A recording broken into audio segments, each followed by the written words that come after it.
Bonsoir tout le monde. J'espère que vous nous entendez bien. Merci d'être là avec Avec Elliot. Elliot. Donc, dans l'idéal, si c'est possible, ce serait de couper les micros, ceux qui ont les micros allumés. Dans l'idéal, pour Elliot, bah, c'est mieux si les caméras sont allumées pour avoir quelques visages à qui on s'adresse et le but, c'est d'échanger. C'est d'échanger. Donc, le but de la table ronde, c'est pas un cours que Elliot va faire, c'est vraiment d'échanger autour d'une table un peu virtuelle, autour ce soir du travail de la technique autour du sprint, autour de l'accélération, des changements de direction. On avait fait une table ronde avec Lucas Granja sur tout ce qui est évaluation autour du sprint avec des notions de F0, V0, avec des outils comme les cellules de vitesse ou du 1080. Et là, avec Elliot, c'est plus d'avoir une discussion autour de la partie technique de la course et comment nous, on peut accompagner au mieux les sportifs en proposant des exercices en salle et sur terrain adaptés à ce que l'on a pu observer. Donc, encore merci à tous d'être là. N'hésitez pas à mettre les caméras et puis je laisse Elliot prendre la parole. Ouais, bah, Baptiste, merci de m'accueillir pour cette table ronde. Après les différentes formations qu'on a pu faire à SPF et puis bah, les nombreuses discussions qu'on a pu avoir autour de la prépa et même autour du thème de la vitesse en particulier. Moi, pour me présenter rapidement, enfin, j'ai reconnu quelques têtes dans les caméras. Euh, je suis à la base préparateur physique spécialisé entraîneur de sprint. Moi-même ancien sprinter d'un modeste niveau national. Euh, mais voilà, je me suis vraiment pris de passion par cet aspect d'entraînement de la vitesse. Et après, bah, dans en fait mon apprentissage de cet entraînement de la vitesse très spécifique au sprint et à l'athlétisme, je me suis très vite en Angleterre lors de mes premières années sur le terrain, bah, rendu compte qu'il fallait que je sois en capacité aussi de pouvoir transférer ces connaissances-là sur le monde des sports collectifs en particulier, mais sur surtout les sports multidirectionnels, parce que bah, c'est vrai que l'athlétisme et le sprint, c'est bien beau, mais c'est courir en ligne droite et on sait que c'est très loin de la réalité de tout ce qui se passe, que ce soit en football, en basket, en rugby, en tennis, et même en handball, même si c'est peut-être un peu moins le cas. Et donc bah, j'ai essayé de transférer un peu toute cette approche très biomécanique, très analytique, très scientifique du sprint à, à ce qui pouvait se passer dans des environnements un peu plus chaotiques, entre guillemets. Et donc voilà, donc j'essaye de continuer à me mettre au service des joueurs et des prépas et des kinés et des étudiants que je peux croiser. En essayant toujours de comprendre un petit peu mieux les problématiques qu'on peut rencontrer et que moi-même je peux rencontrer avec les joueurs ou avec les prépas avec qui je travaille. Donc, euh, donc voilà, j'ai vraiment hâte de cette petite table ronde. J'espère que vous allez avoir des questions et qu'on va pouvoir créer de bonnes discussions. Donc n'hésitez pas. Je suppose que si peut-être vous envoyez un message dans le chat ou si vous levez la main, Baptiste pourra vous donner la parole pour qu'on puisse échanger tous ensemble. Yes, c'est exactement ça, Elliot. Super. Ben, du coup, on va ouvrir le bal, comme on avait dit, l'objectif. Donc, du coup, c'est, on a le sportif sur le terrain. Est-ce que tu peux nous dire, du coup, comment tu vas évaluer sa technique autour des trois grands axes, c'est-à-dire accélération, une fois qu'il a passé sa transition à la verticale qu'il est lancé, donc on va parler autour de sa vitesse maximale, Mhm. et changement de direction. Et du coup, comment tu analyses un peu tout ça et qu'est-ce que tu peux en dégager et derrière, quels sont les conseils que tu peux nous préconiser? Euh, il y a forcément un gros aspect, comme tu l'as dit, hein, comme vous avez pu le voir dans des tables rondes précédentes, sur tout ce qui est profilage très cinétique et qui va être chiffré sur du 10-80, du profil force-vitesse, qui va être un facteur important.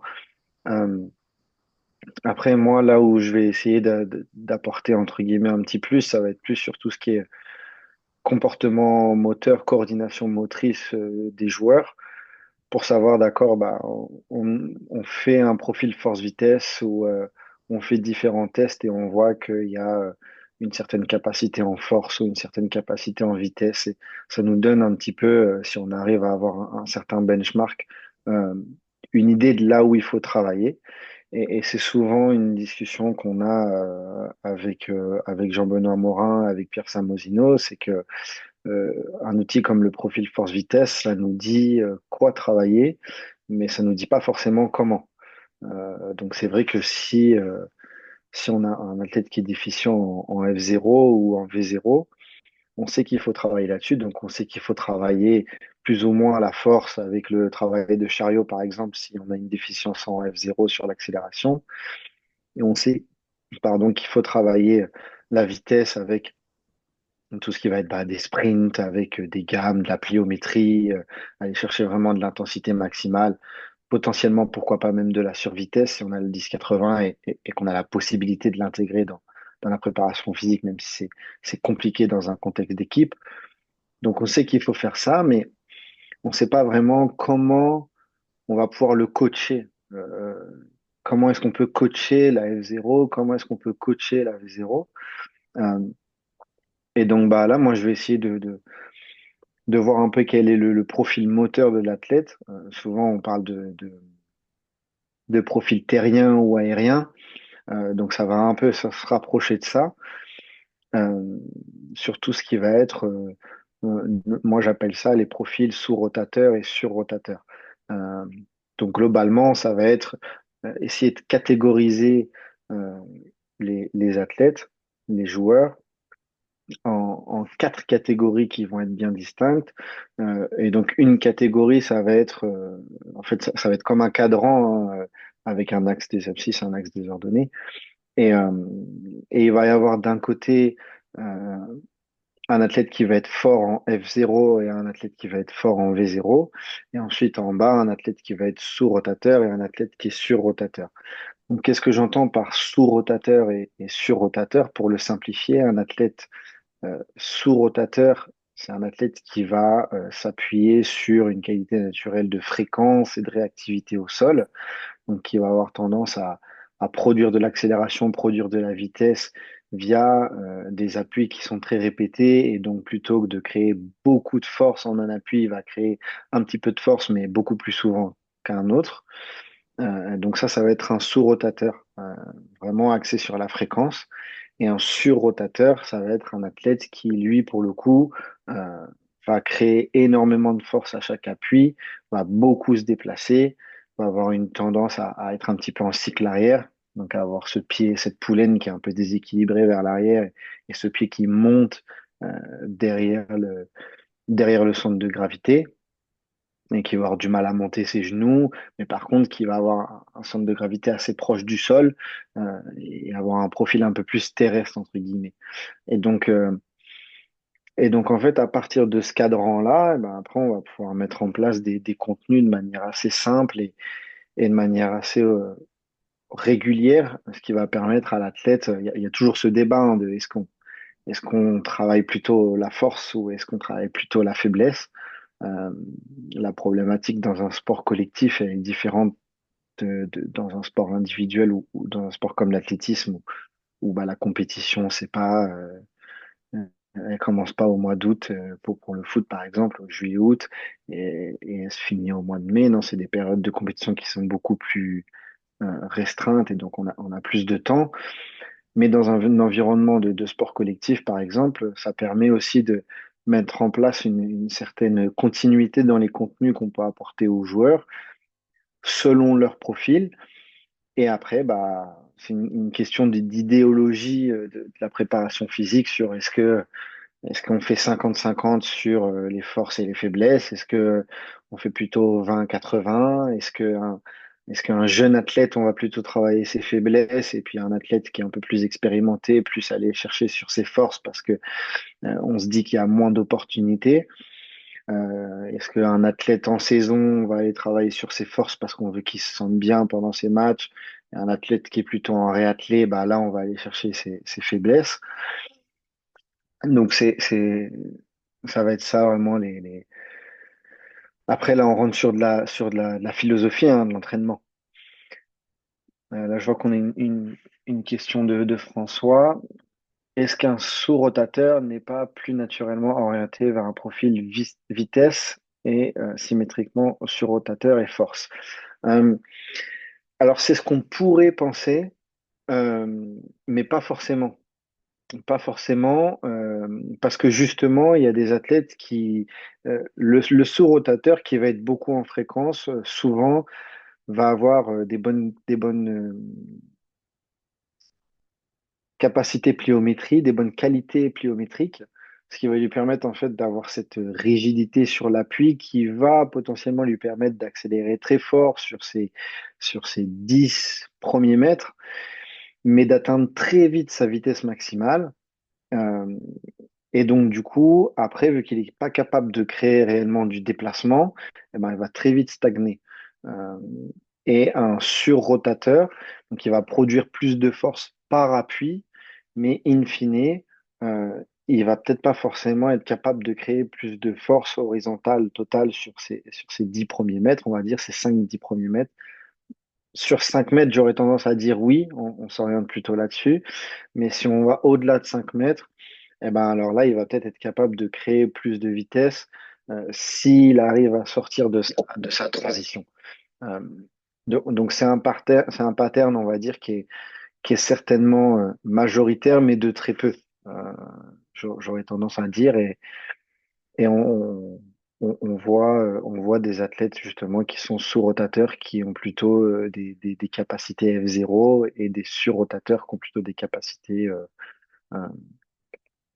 des capacités V0, même si c'est vrai que euh, dans les extrêmes, donc un athlète qui est extrêmement sous-rotateur va plutôt avoir tendance à avoir un profil plutôt orienté V0, et un athlète qui est extrêmement sur-rotateur va plutôt avoir un profil orienté F0. Donc, euh, donc voilà. Euh, Par rapport à ça, Elliot, j'ai une question. Je t'en avais évoqué, et puis j'ai dit que je l'évoquerai ce soir. Euh, Là, j'ai un sportif, si tu veux, il est beaucoup d'antécédents blessures ischio. On a une problématique à le faire sortir de là. Donc, sur la pièce du puzzle, mobilité, force, c'est des choses qui vont bien. Et on met l'hypothèse de la technique de course.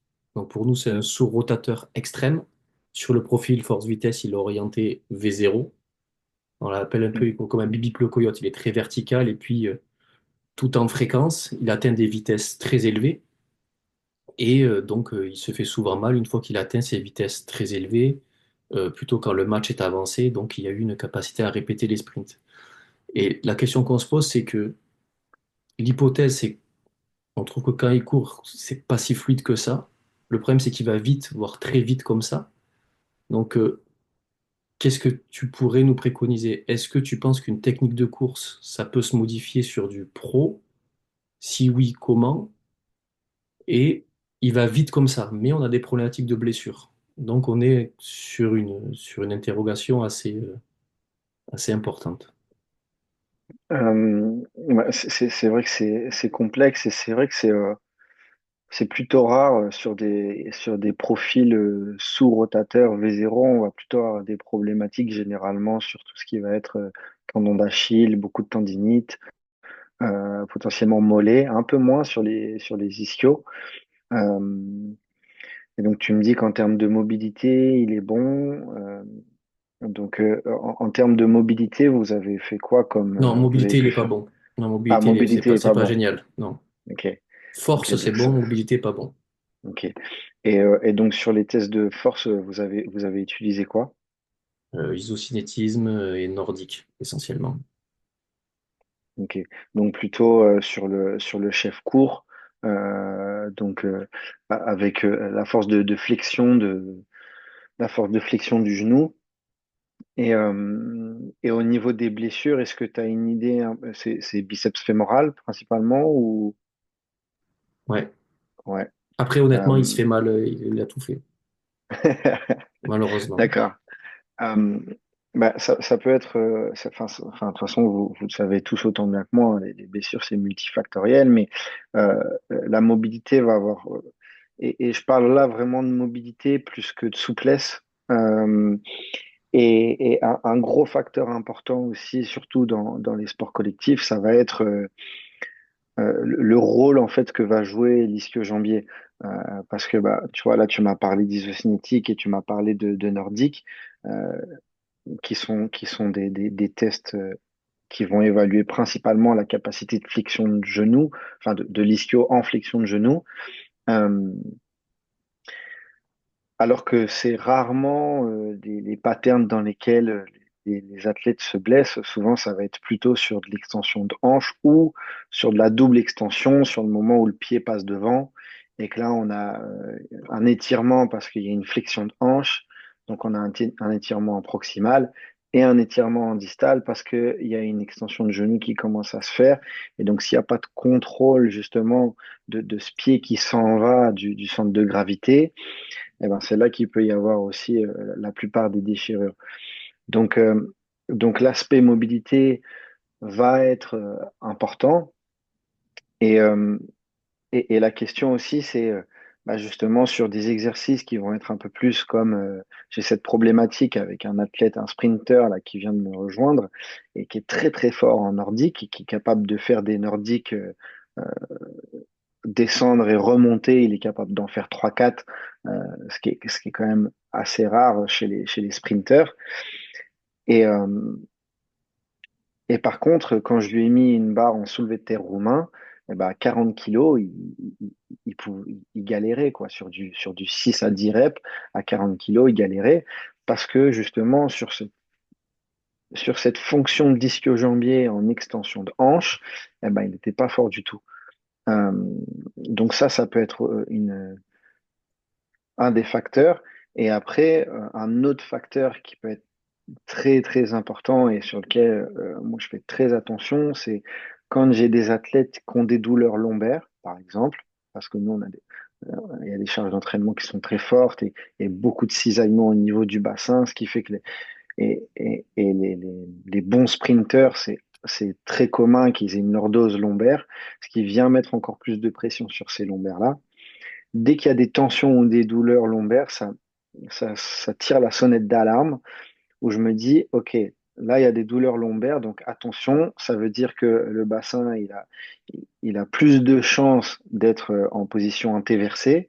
S'il est en position antéversée, encore une fois, ça va mettre de la tension sur la partie proximale de l'ischio-jambier, et donc ça va augmenter mon risque de blessure.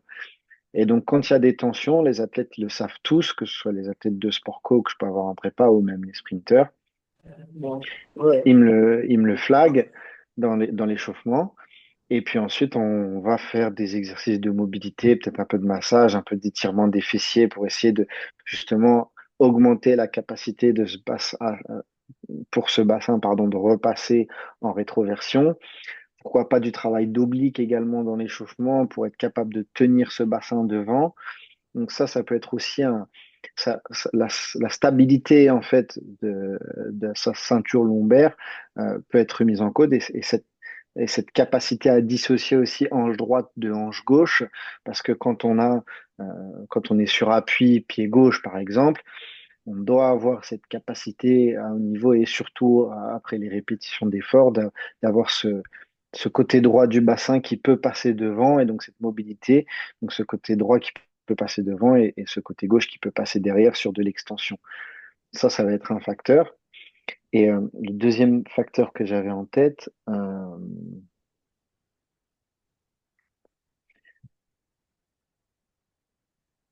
tu Pour m'as Elliot, dit, donc là, tu m'évoques des choses, mais tu m'évoques pas la technique de course. Donc, du coup, tu n'irais pas modifier une technique de course alors qu'il va vite comme ça. C'est-à-dire qu'il y aurait pas tu chercherais pas à la rendre plus fluide par des exercices ou autres. bah, en fait, si je chercherais à la rendre, je chercherais en fait à modifier sa technique, mais euh, avant, j'essaierais de comprendre pourquoi il a cette technique-là. Parce que s'il a cette technique-là, c'est forcément qu'il s'appuie sur ses forces, mais qu'il est aussi limité par ses faiblesses.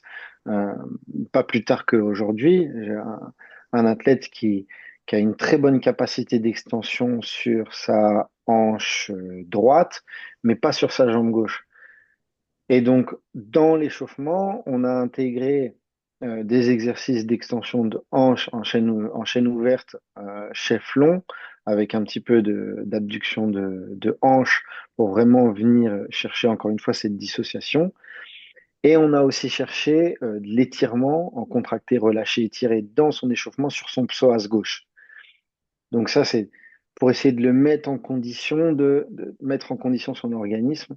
Et ensuite, pendant la séance, eh ben là, on a cherché les corrections techniques.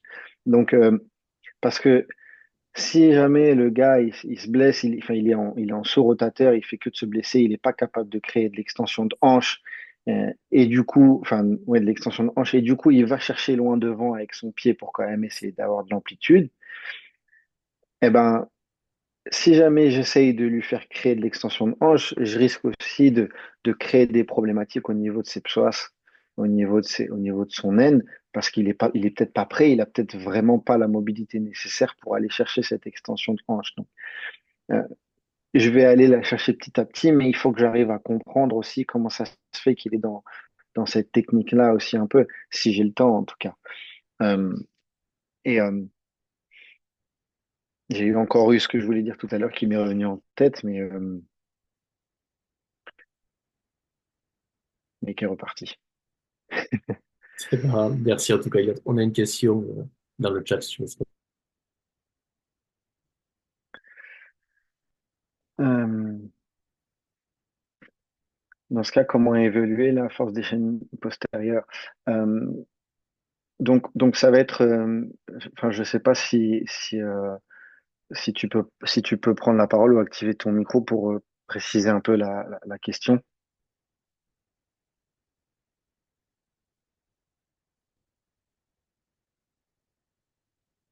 Oui, bonsoir. Pour Je, ça. je rebondis sur le cas de Baptiste. Euh, il parle du travail sur les chaînes postes, notamment sur les ischios, avec du nordique. Mhm. À part que le nordique, comme il travaille sur les deux ischios en même temps, on a souvent des problématiques de compensation d'un côté à l'autre.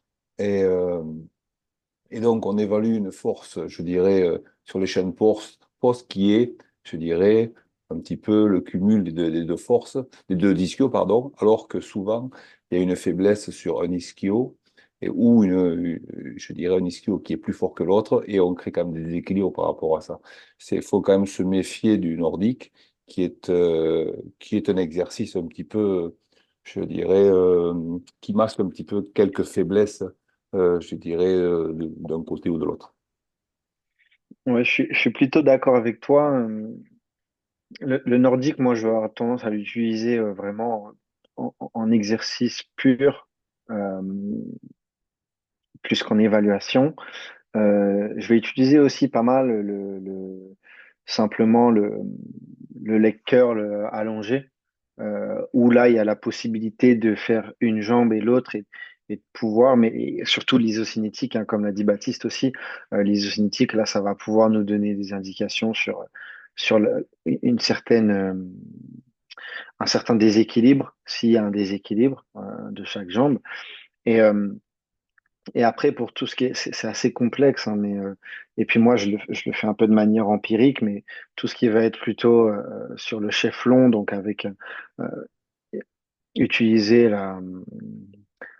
l'extension de hanche, enfin le rôle des ischios en extension de hanche, il va y avoir les fessiers, il va y avoir les lombaires qui sont aussi impliqués, mais ça va être sur du soulevé de terre roumain, pas forcément aller jusqu'à 1 RM, mais voilà, être capable d'avoir un niveau de force par exemple, comparer le soulevé de terre roumain avec le soulevé de terre traditionnel, par exemple, si c'est un mouvement qui est pratiqué dans votre cadre.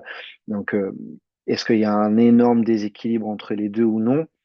Euh, donc là, encore une fois, c'est pas une mesure précise que je vais utiliser. Sinon, il y a le Hamtech, hein, c'est un appareil qui permet d'évaluer la force du ischio-jambier unilatérale. Et, voilà. Mais bon, c'est un appareil un petit peu, je dirais, sophistiqué, spécifique, qui n'est pas tellement développé, mais qui mesure bien sur Ouais, les qui va pouvoir permettre aussi d'avoir. Moi, je connais pas du tout Amtech, donc bah, ça m'intéresse aussi, hein, euh, qui va pouvoir évaluer autrement qu'en flexion de genou également, ou c'est principalement axé sur la flexion de genou. flexion de genou, flexion de hanche, les deux. Ah, intéressant. Ouais, je vais regarder ça un peu. Euh, Comment il s'appelle? Celui dont tu as parlé en début d'intervention, qui est à Saint-Étienne, travaille beaucoup là-dessus, hein. Hmm. Comment il s'appelle? Spécialiste du ischio-jambier. C'est JB Morin. JB Morin, ouais. JB Morin, bon, il travaille beaucoup là-dessus. Ah, bah, je vais regarder ça parce que ça peut être intéressant, effectivement. Euh, oh, c'est revenu, mais c'est reparti encore sur Tu m'as posé la question, Baptiste, de la technique de course. Voilà, c'était ce que je voulais évoquer aussi, c'était la compensation, en fait. Parce qu'il y a aussi un gros phénomène que euh, l'ischio-jambier va avoir ce rôle de flexeur de fléchisseur pardon, de genou, d'extenseur de hanche, mais il va aussi avoir un rôle de stabilisateur de la hanche qu'il ne devrait pas avoir, mais il va l'avoir quand même si les moyens fessiers, les adducteurs sont pas assez forts ou sont pas assez endurants pour pouvoir assumer ce rôle de stabilisateur de la hanche. Et donc, ça peut être aussi une problématique qui est rencontrée par ton joueur, parce que bah, s'il n'est pas assez fort au niveau des adducteurs, s'il n'est pas assez fort au niveau des fessiers, que ce soit le grand fessier ou le moyen fessier, eh ben, il va y avoir cette dimension de stabilisation de la hanche qui va pas créer la blessure, mais qui va créer de la surfatigue au niveau de l'ischio-jambier, qui fait que au moment où l'ischio-jambier est censé répondre à ces deux fonctions principales qui sont la flexion de genou et l'extension de hanche, eh ben, s'il est surfatigué parce qu'il a trop participé à la stabilisation de la hanche, eh ben, on s'expose à un risque de blessure qui va être plus important. Donc, dans un premier temps, j'irai sur d'accord, est-ce qu'il y a des problématiques là-dessus, donc sur la mobilité au niveau des lombaires et au niveau des hanches, et est-ce qu'il y a des problématiques au niveau de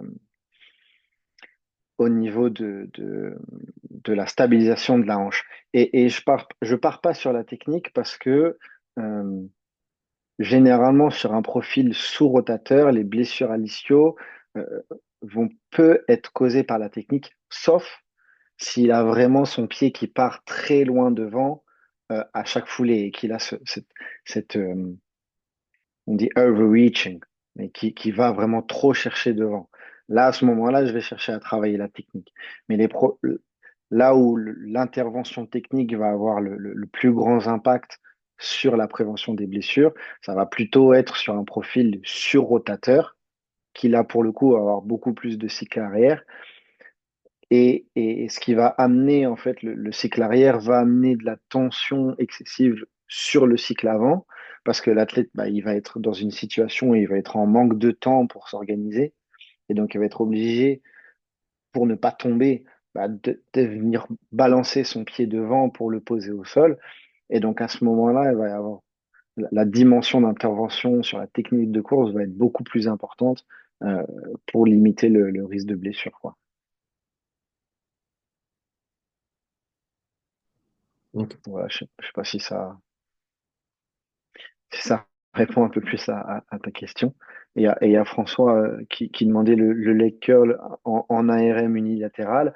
Euh, ARM, je sais pas, parce que encore une fois, il y a des problématiques au niveau des lombaires, il faut que le mouvement soit très bien exécuté, mais sur du 3RM, ouais, moi, c'est quelque chose que je fais régulièrement et que je conseillerais ouais, de pouvoir faire si on n'a pas accès à des outils comme le Hamtech ou de l'isocinétique. Donc, euh, donc voilà, et après, Baptiste, tu disais, est-ce que c'est possible dans un contexte de sport collectif de créer des changements de technique qui sont conséquents? Moi, évidemment, je pense que oui, parce que c'est ce que je fais. Donc, je vais pas te dire le contraire. Après, c'est vrai que la complexité majeure, c'est le manque de temps. Tu sais mieux que moi, hein. C'est le manque de temps, c'est qu'on on ne peut pas passer trois fois, ne serait-ce que 3 fois 20 minutes dans une semaine à travailler la technique de course avec des joueurs. Donc, euh, donc ça, c'est quelque chose que j'ai pu travailler et mettre en place un petit peu avec Thomas Sor, hein, qui est là. Euh, mais c'est créer des routines propres au profil du joueur et qu'on va garder sur 3 mois, par exemple, sur 12 semaines, où le joueur qui va être un petit peu, ça va être 3 phases, hein. Euh, Ça va être, oui, le facteur énergétique aussi. Euh, Ça va être 3 phases. Les premières 4 semaines, ça va être une phase d'habituation où le joueur, il va s'approprier les exercices qu'on va lui proposer qui sont adaptés à son profil. Donc sur le cadran, F0, V0, sous-rotateur, sur-rotateur. Si on part sur une dynamique de travailler son point faible, essayer de rééquilibrer un petit peu son profil. 4 semaines qui vont être de l'habituation, mais ça va toujours être les mêmes exercices sur des routines qui sont très courtes, hein, qui vont faire entre 9 et 15 minutes et qui peuvent être des routines d'échauffement pré-séance qui n'ont pas besoin d'être du spécifique sprint, quoi. Donc sur des séances où ça va être du jeu rapide, du jeu réduit, sur du football par exemple. Euh, Ça peut être des échauffements qui sont mis en place où on va être sur un principe de progressivité, mais qui va être encore une fois lié au profil de l'athlète. Et pendant cette première phase, il va apprendre à utiliser les exercices.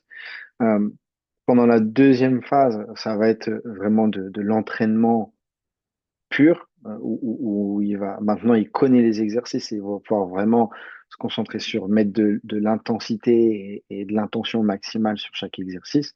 Et la troisième, ça va être de l'optimisation, où là va peut-être y avoir encore un petit peu plus de coaching de la part de l'entraîneur ou du prépa, et du transfert, encore plus de transfert, même si dès la première phase, il y a déjà du transfert sur des activités un peu plus spécifiques avec ballon ou avec un élément de chaos qui va être amené par un coéquipier, quoi.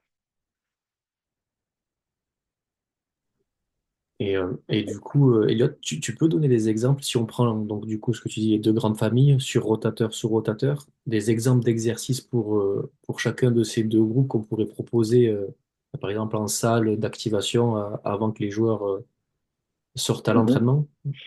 Euh, Sur tout ce qui va être les sous-rotateurs, en fait, les sous-rotateurs, ils ont besoin d'apprendre deux choses principalement, hein. C'est s'orienter vers l'avant et pousser.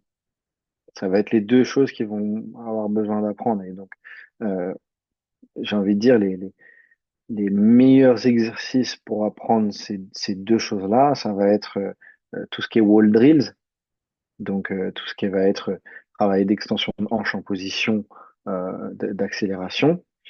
Euh, il va y avoir tout ce qui va être bondissement, donc tout ce qui est foulée, principalement, j'ai envie de dire, parce que c'est le plus simple à mettre en place, les foulées bondissantes. Et le troisième, ça va être l'exercice de chariot. L'exercice de chariot avec ce coaching vraiment qui va être, il y a pas besoin forcément de lui demander de pousser parce que si on lui met tout de suite du 80% de sa masse corporelle sur un chariot, l'athlète va être obligé de pousser pour avancer. Euh, mais ça va être surtout de garder cette intensité qu'il est capable de mettre sur son profil, donc pas trop dénaturer son profil dans le sens où on veut pas qu'il passe son temps que à pousser, mais s'il est capable de mettre du rythme, on va chercher à conserver un maximum ce rythme-là en, en intégrant un élément de contexte qu'est le chariot qui va l'obliger à pousser. Mais il n'y a pas forcément besoin de sur-coacher la poussée. Donc ça, ce seraient les trois exercices que je choisirais si jamais comme ça, euh, je devais adresser un profil sous-rotateur.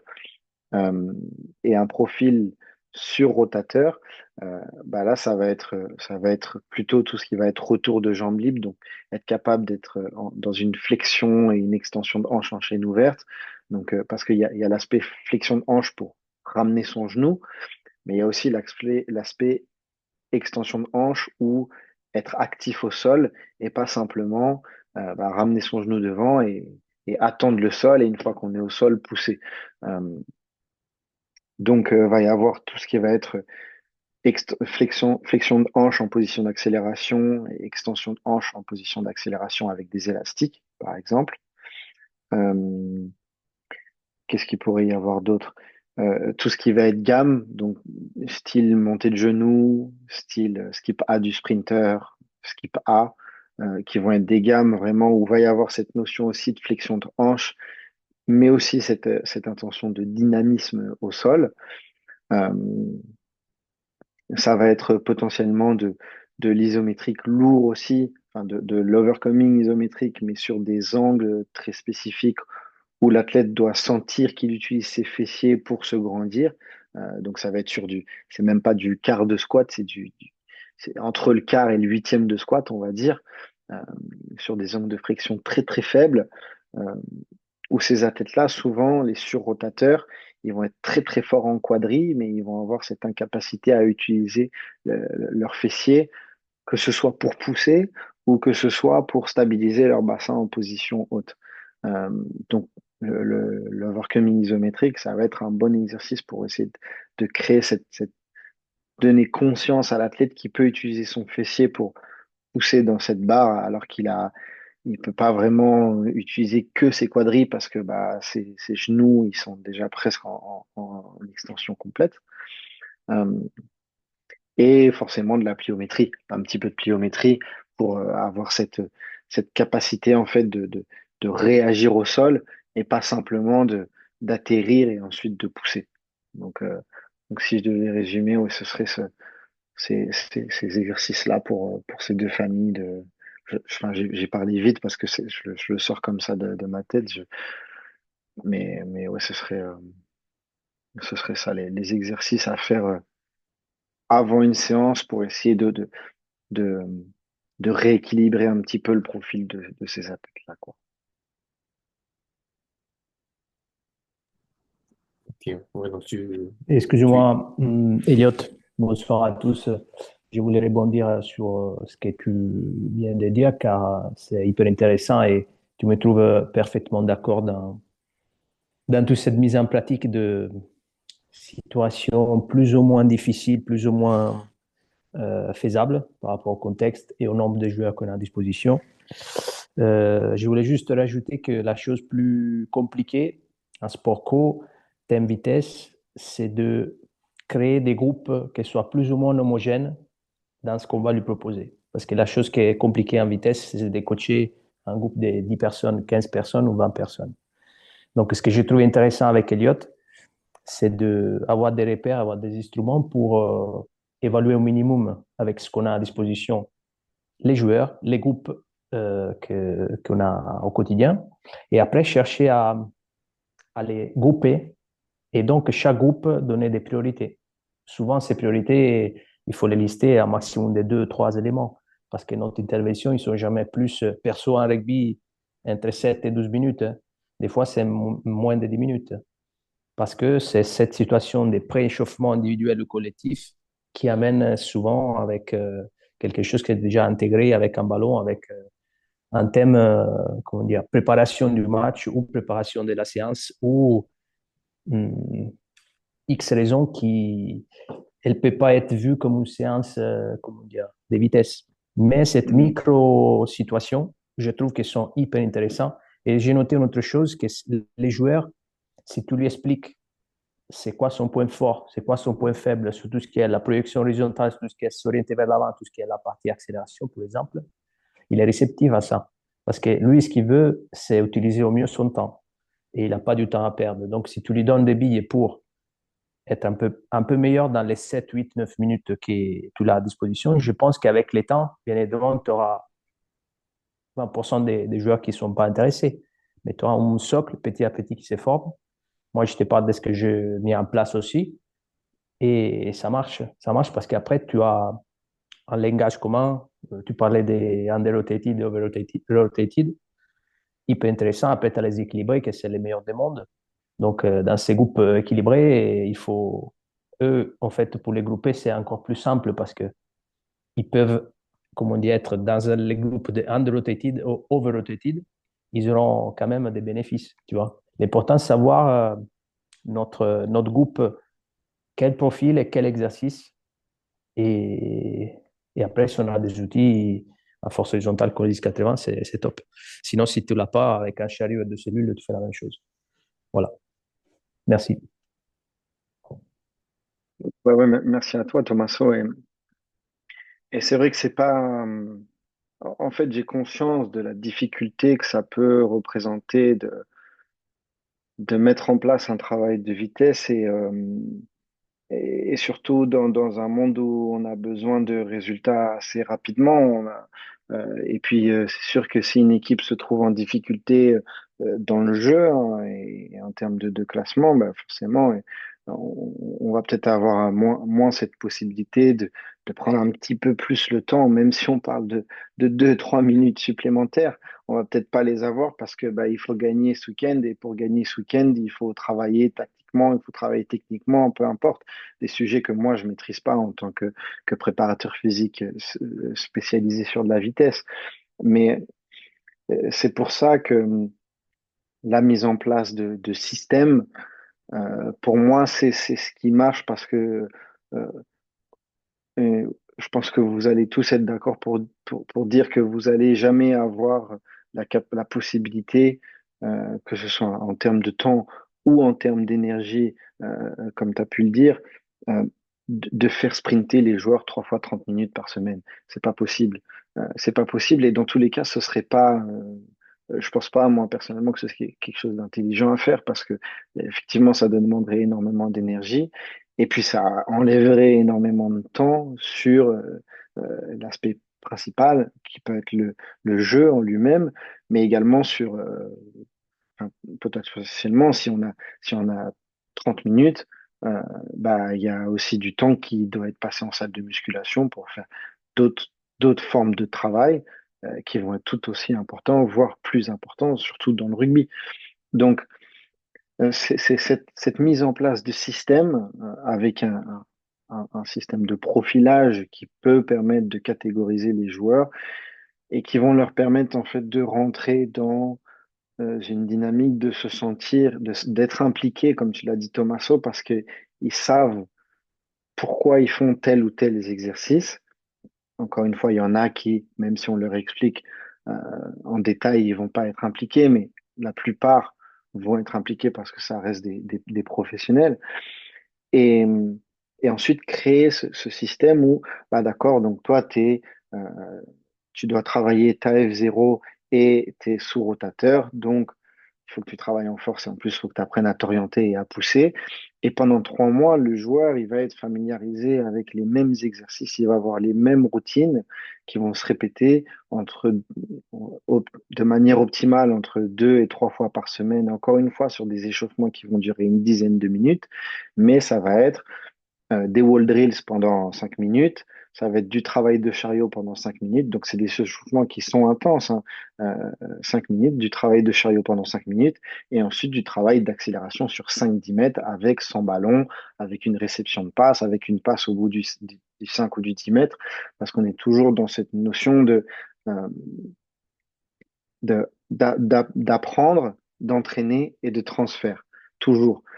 Enfin, c'est une autre chose que moi, en tant qu'entraîneur de sprint, j'ai dû aussi euh, essayer de trouver des solutions, parce que c'est vrai que si jamais je fais faire pendant 20 minutes des sprints en ligne droite à un joueur de rugby et qu'ensuite je le mets au milieu de 29 autres joueurs, il n'y aura pas de transfert. Le joueur, il va totalement oublier tout de suite tout ce qu'il vient de faire parce que il est dans une situation où il a du chaos.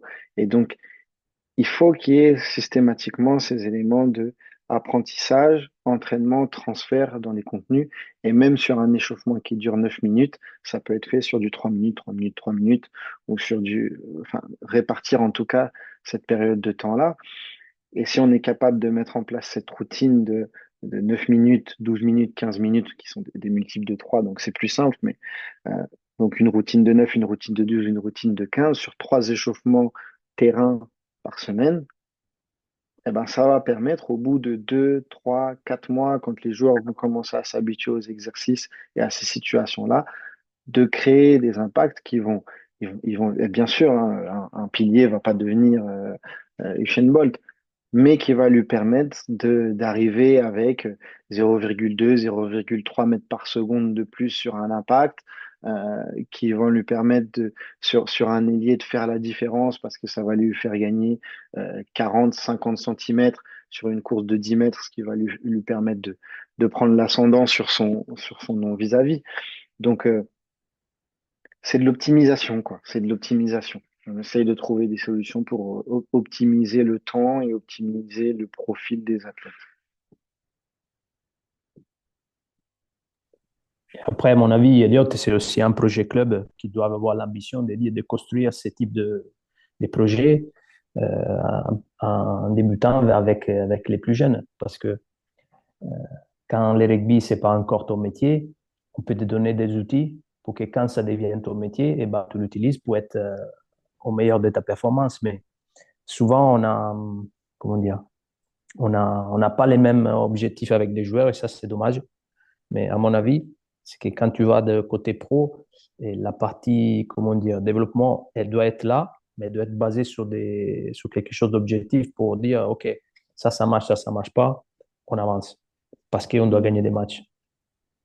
A contrario, CDF et toute la partie développement, là, il n'y a pas là, il n'y a pas l'objectif de victoire. Il y a un objectif de construction d'un joueur. Donc là, c'est hyper intéressant tout ce que tu viens de dire. Et moi, je me rappelle à La Rochelle j'ai fait une expérience incroyable avec ton approche et, comment dire, la philosophie que tu m'as transmise. Aujourd'hui, c'est là qui m'a apporté parce qu'il faut le dire, c'est cela qui m'a apporté les plus de résultats vis-à-vis des joueurs que j'ai entraînés.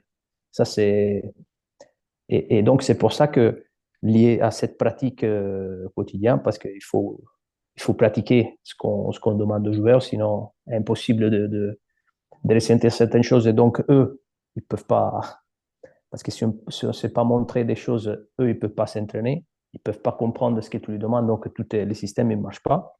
Mais si les choses ils sont mises dans tous les cas, comme tu l'as dit, avec un système où il y a teaching, training et transfert à chaque fois, même si c'est 6 minutes, il y a du sens. Les joueurs, ils voient du sens. Et quand tu descends d'un cran, on va dire, ou 18 ou 16 espoirs, ben, c'est là que tu as vraiment l'impression que tous ces mots, ils ont un sens, ils ont un idée, comment dire, différent.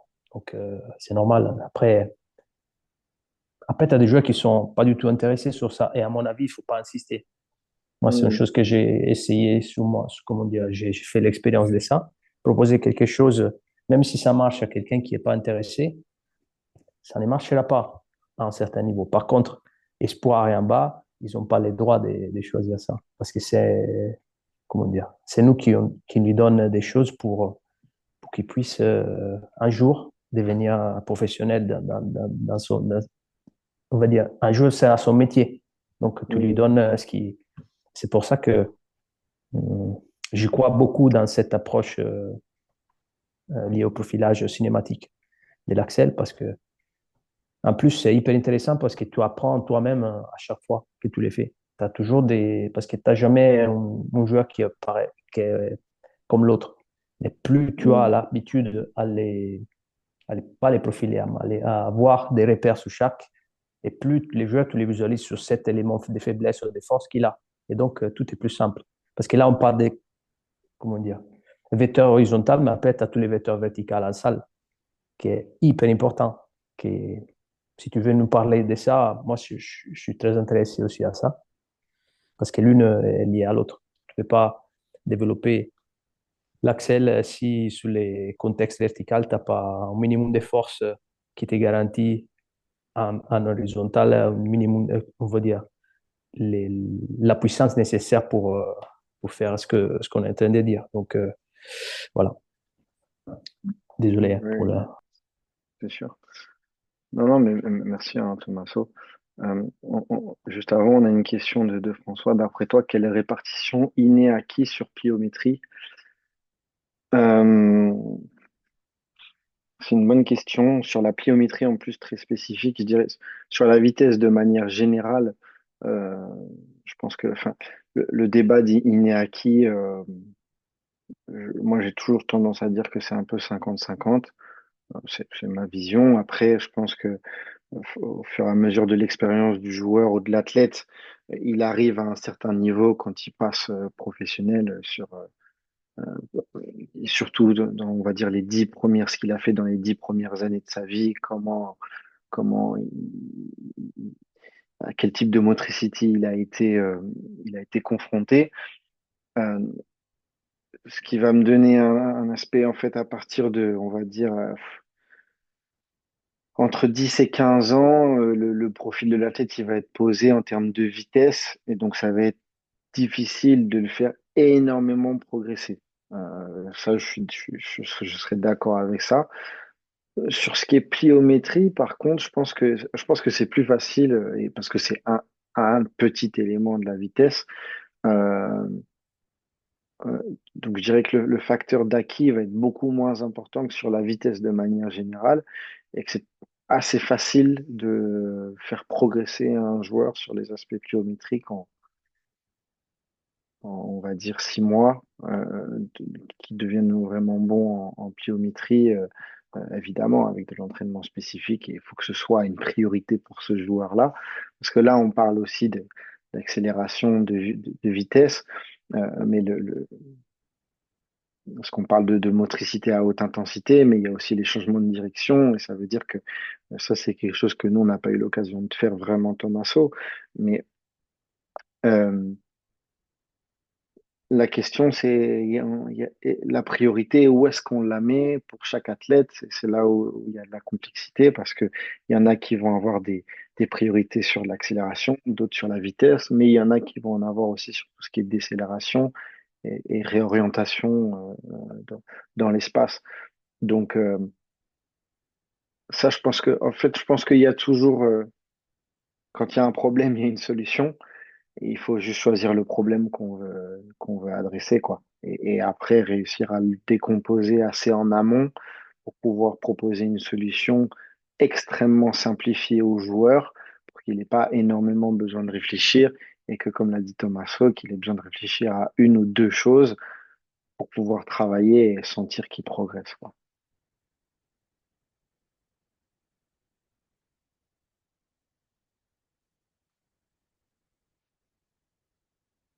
Donc, voilà, je sais pas si quelqu'un aurait une autre question. Ce serait avec plaisir. Et Elliot, ben, je veux bien rebondir sur ce que Tommaso te posait comme question sur la verticalité et puis rebondir sur ce que tu disais. On avait prévu de l'évoquer. C'est un peu ce travail du coup, profilage et travail du changement de direction, cette capacité à relancer de la puissance. Euh, ouais, tout ce qui est force verticale, ça, ça a forcément un impact, hein. C'est indéniable. Après, encore une fois, je pense qu'il faut partir si on est dans une logique, en tout cas, de vraiment hein, travailler sur tout ce qui est vitesse, et optimiser tout ce qui est vitesse de déplacement, partir de ce qu'on voit sur le terrain, parce qu'il va y avoir des joueurs qui sont très très forts sur des mouvements verticaux comme le squat, par exemple. Euh, mais qui vont avoir une forte dominance, par exemple, sur la chaîne antérieure. Et donc, on va se rendre compte qu'ils sont très, très forts en squat, donc ils sont capables de produire extrêmement de force. Euh, Ils peuvent potentiellement être très forts sur des mouvements d'extension à dimension horizontale comme les hip thrusts, par exemple. Euh, mais il y a un biais aussi sur les hip thrusts qui est l'extension des lombaires plus que l'extension de hanches. Euh, et c'est capable. Et puis moi-même aussi, je me suis retrouvé dans cette situation-là où après une séance de hip thrust, j'avais mal au lombaire pendant 2, 3 jours derrière, parce qu'en fait, j'utilisais pas réellement mes fessiers pour monter la barre. Et donc, ça va être essayer de repérer vraiment qu'est-ce qui va pas dans la course. Donc, sur un profil sous-rotateur, oui, souvent, ça va être des problèmes de mobilité ou de force. Parce que ça, c'est un travail que j'ai fait, que j'ai pu faire au Stade Malherbe de Caen en foot. Euh, les athlètes qui étaient sous-rotateurs, euh, c'était même pas une question de force, c'était simplement déjà une question de mobilité parce qu'ils n'étaient pas capables de faire même un demi-squat, c'était compliqué. Sans parler de squat profond, il n'y a pas forcément besoin, je pense. Mais, mais même un demi-squat en descendant avec un genou à 90 degrés, les gars, ils galéraient à le faire. Et donc, il y a on va dire ce minimum en termes de mobilité et en termes de force à certains angles qu'il faut acquérir. Ça, c'est sûr. Moi, j'en suis convaincu, en tout cas. Euh, Là où c'est complexe, c'est que bah, là, on est sur du travail qui va demander un peu plus de temps. Et donc, bah, là, c'est sûr que si on est sur un joueur pro qui a entre 26 et 32 ans, bah, aller faire un cycle de travail pour qu'il soit capable de gagner en force sur son squat de la flexion, qu'il soit capable de gagner 10 degrés, 20 degrés de flexion et rajouter de la force là-dessus. Et est-ce que c'est la chose qui va être la plus facile à faire ou là où on va avoir le plus d'impact, le plus rapidement possible en tout cas? Je suis pas sûr. Je suis pas sûr. Donc sur des profils comme ça, s'il y a vraiment ces problématiques-là qui sont un peu plus difficiles à atteindre, à les modifier, eh ben, j'essaierai de me concentrer vraiment sur ce qui se passe sur le terrain et potentiellement rajouter des routines de mobilité. Si le joueur est vraiment engagé, lui rajouter des routines de mobilité qu'il puisse faire en dehors de l'entraînement, quoi. Euh, donc sur cette question-là, et après les changements de direction, bah, ça va être un petit peu les mêmes principes, mais juste qu'ils vont être inversés, hein. Ça va être pour là où pour accélérer, bah, on a besoin de créer une certaine poussée. Et donc, moi, j'appelle ça la distance d'envol. Ça va être la distance entre le bassin, la distance horizontale entre le bassin et le pied au moment où le pied quitte le sol. Euh, qui va être impacté par deux choses. Ça va être l'amplitude de poussée, mais également la hauteur de hanche. Plus ma hanche est basse et plus ma poussée est grande, et même plus ma distance d'envol va être grande. Et donc, ça va être une distance qui va être en arrière du centre de gravité en accélération, et ça va être une distance qui va être en avant du centre de gravité en décélération. Donc, ça va être, est-ce que la tête est capable d'abaisser son centre de gravité? Est-ce qu'elle est capable de placer ses appuis assez en avant pour créer de la décélération?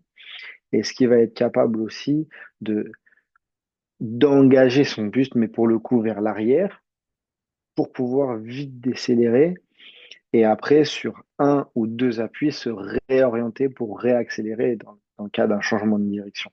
Euh, et ça va être vraiment ça, parce que à partir du moment où il y a eu un ou deux appuis, enfin, ou même où l'athlète réaccélère sur un appui, à partir de son deuxième appui, il va se retrouver dans une accélération linéaire pour encore un, deux, trois appuis. Et donc là, on re-rentre dans ce dont on parle depuis le début de la table ronde. Et donc ça va être le travail de décélération, de changement de direction. Pour moi, ça va vraiment être la décélération dans un premier temps. Et le changement de direction, en fait, c'est de la décélération, de la réorientation, où là, il va y avoir un ou deux appuis. Et donc là, il va y avoir c'est de la coordination motrice et être capable de replacer son appui au bon endroit pour reprendre une accélération linéaire. Euh, donc, euh, donc là, ça va être pareil, du travail orienté un peu plus technique, on va dire, de décélération sur la capacité de l'athlète à abaisser son centre de gravité, à placer son appui assez loin en face de lui et à se désengager, entre guillemets. Donc ça va être le versant technique. Et après, le versant plus force, bah là, ça va être tout ce qui est force excentrique, que ce soit dans les hanches euh, ou dans les, ou dans les cuisses, dans les quadris en particulier. Euh, Également dans tout ce qui est ischio-jambier, évidemment, pour éviter tout ce qui est blessure au niveau des ligaments croisés. Euh, et là va aussi y avoir un aspect force et stabilité de la cheville que je pense qu'on pourrait adresser dans un contexte de réathlétisation, mais qui serait un élément certainement ou en pré-saison, mais trop poussé pour de la période d'entraînement pendant la saison, quoi.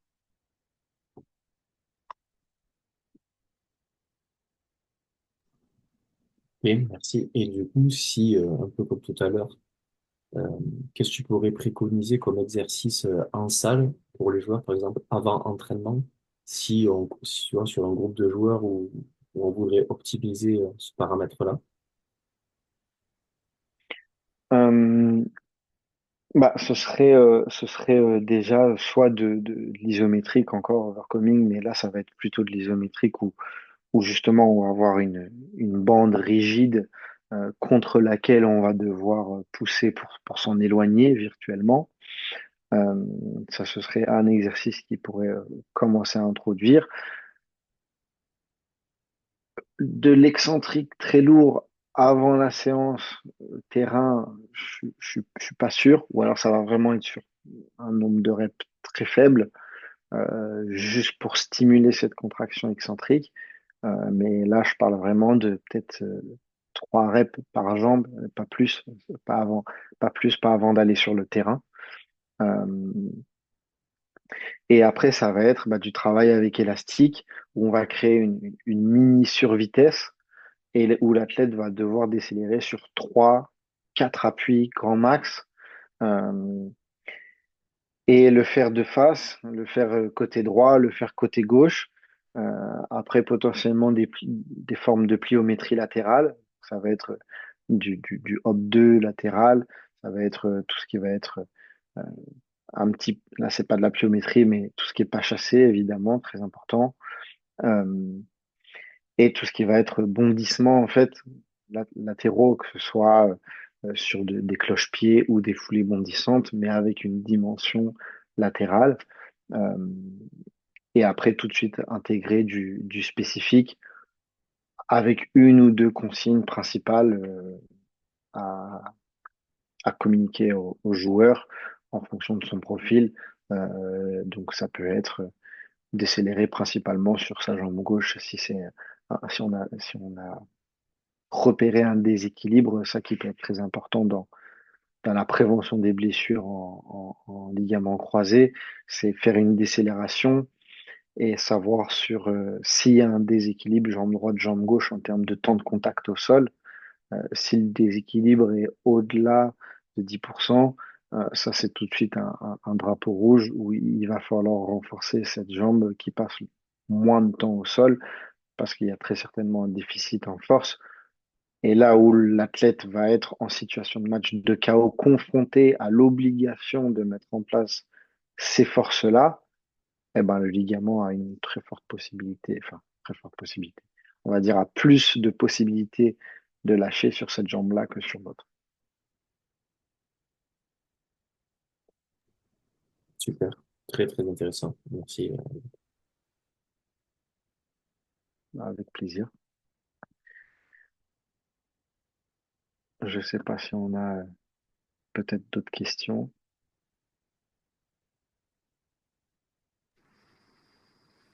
Yes, n'hésitez pas s'il y a d'autres questions. On arrive à 22h05, donc à la fin de la table ronde avec Elliot. Donc surtout, n'hésitez pas à lui poser les dernières questions. Et puis bah, de toute façon, si jamais vous avez des questions qui vous viennent un peu plus tard, soit envoyez-les directement à Baptiste ou moi, vous pouvez aussi me les poser, que ce soit, je sais pas si Baptiste, tu pourras peut-être envoyer mon contact à une liste, à la liste des gens qui étaient inscrits à ce soir, mais oui, dans tous les cas, n'hésitez pas. Enfin, moi, je prends un plaisir incroyable à essayer d'amener cet élément de vitesse dans les sports collectifs et essayer de sensibiliser, on va dire, que ce soit les joueurs, les prépas, les kinés aussi, dans tout ce qui est réathlé au travail de vitesse. Et j'ai quand même encore l'impression, je sais pas ce que les gens qui sont ici en pensent, mais j'ai quand même l'impression d'entendre encore trop souvent, on peut pas, on n'a pas le temps, on- les joueurs sont pas impliqués ou le gain est trop faible. En tout cas, la balance risque-bénéfice est trop déséquilibrée. Euh, et moi, je suis convaincu vraiment qu'il y a des solutions qui peuvent être trouvées, mises en place, qui sont spécifiques à chaque environnement, évidemment, spécifiques à chaque staff, à chaque joueur. Enfin, pas forcément à chaque joueur, parce que là, pour le coup, oui, on n'aurait pas le temps, mais en tout cas, il y a des solutions qui peuvent permettre à une équipe, dans sa globalité, ou à un joueur, si jamais on a autour de la table là, des prépas qui font de la prépa individuelle, mais il y a toujours des solutions et, et on peut très rapidement, et quand je dis très rapidement, évidemment, je dis pas en 3 4 séances, mais en quelques mois, on va dire, je pense qu'il faut minimum 3 mois pour commencer à avoir des améliorations de l'ordre de 2 3%, mais sur une année complète, euh, il y a largement l'opportunité d'avoir des augmentations qui vont jusqu'à 5% sur des temps au 10 mètres, sur des F0, sur des V0, sur des vitesses max. Et une différence de 5%, ça peut paraître très peu, mais en situation de match, bah, ça peut être les 5% qui vont faire la différence et qui vont permettre à l'athlète de créer des situations dans lesquelles il va être en position favorable. Et ça, je pense que c'est vraiment quelque chose qui est possible, qui est faisable, qui demande évidemment de la réflexion et, et une prise de position qui est claire et qui est définie et qui est ferme, mais qui peut mener à des résultats, quoi.